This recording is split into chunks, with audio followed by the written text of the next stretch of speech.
Hey, ladies and gentlemen, this is Carmine Sabia for Explain America, and Chicago Mayor Brandon Johnson just got a rude wake-up call.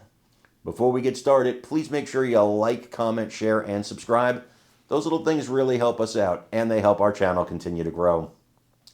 Brandon Johnson is blocking the roads of Chicago with salt trucks to stop ICE from coming into the city, which kind of interesting to me because the guy who runs Explain America that you're here for, he said yesterday, oh, they're using salt to block ICE, which if you're from the Northeast, that's funny.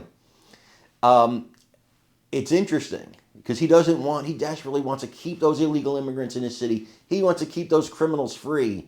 That's what Brandon Johnson stands for. He stands for criminals. That's a heck of a campaign slogan. Well, Tom Homan was on TV today, the border czar, and he made it very clear we are coming to Chicago. And if anybody touches an ICE agent, if anybody touches a federal agent, whether it's Brandon Johnson or a protester or whoever, you're going to jail. There is no ifs, ands, or buts about it. And I think Johnson probably thinks it would be good for his political career if he was put in jail by the corrupt Trump administration. He'd campaign on that nonsense. Try and ride it all the way to the governor's mansion. The same way J.D. Pritzker is trying to ride it all the way to the White House. So I could see that happening. I could see them both being arrested. It would be hilarious because neither one of them are going to go any further than they are right now. But they would also go to jail, and that would be cool. I want you to watch this. Let me know what you think in the comments. Get out of the way. How do you fight against that?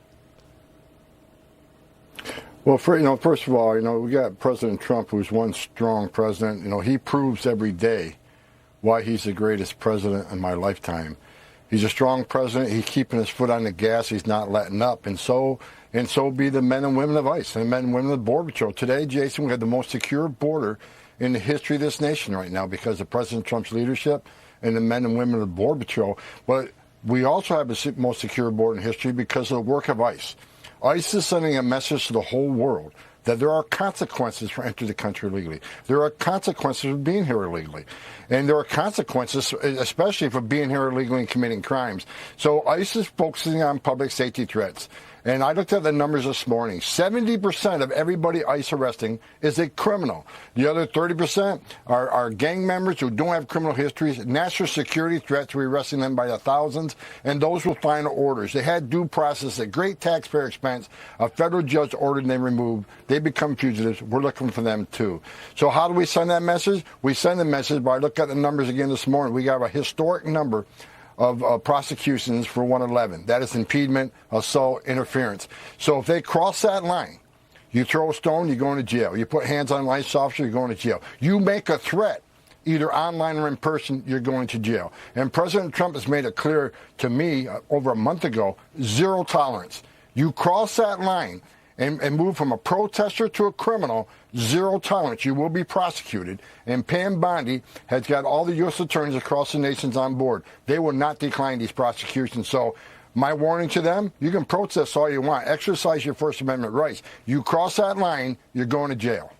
So those protesters that we do see, some of it might be organic, but it does strike me that it seems like a lot of them are being bussed in. You see them at the end of these protests actually getting back on buses. Are these protesters, the bulk of them, are they actually being financed from the outside? And is that something that Homeland's looking at? Is the financing of how all these so-called organic protests are happening? Absolutely. We know a lot of these protesters are being paid.